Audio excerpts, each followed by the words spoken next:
ভাই, আমার বড় ভাইটা কানা, সারাদিন ঘুরে ঘুরে মানুষ ভিক্ষে দিচ্ছে না, বিদেশে মানুষ গলায় ট্যাপ নিয়ে ঘরে ডিজিটাল কায়দায় ভিক্ষে দেয়, আর আমরা দরজায় ঠোকা দিয়েও ভিক্ষে বাঁচি নে।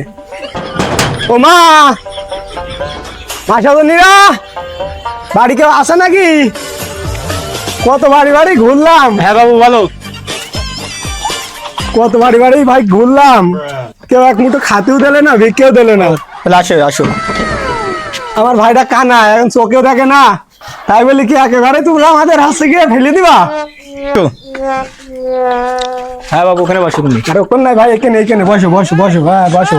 হ্যাঁ বাবু বসো। বসবো গো বাপু, সারাদিন ভিক্ষে করে বেড়াচ্ছি, এক মুঠো কেউ খাতে দিলে না, ও পেটে কিছু নেই, এখন কি যে করি।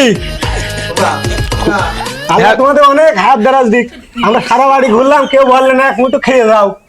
যাক, খোকা। আল্লাহ তোমাদের হায়াতে অনেক বড় করুক, অনেক অনেক কিছু করুক, তোমাদের প্রতি অনেক দোয়া রইলো, আর তোমাদের পরিবার সুস্থ থাকুক, এই কামনাই করি। এ খোকা, রান্নায় দুটো পান্তা ভাত আছে মনে হয়, নিয়ে আয় তো ফকির দে। হ্যাঁ বা আসি, আগে ভাত নেস, আগে পানি কই নাও, খাও, হাত ধোবো কি না? এই মানুষের ভাত দিতে হয় জানিস না, পানি দিতে হয়, ভাত দেওয়া যায় না, হাত মুখ ধোবে কি করি? এ ভাই নাই দে, ফকির দে দে। খাও। তোর ভাইটা কানা, হাতটাও ধুয়ে দিতে হয়। এ খোকা যা, তুই যে কাজ করছিলি ওই কাজ কর গাদা। আচ্ছা আব্বা।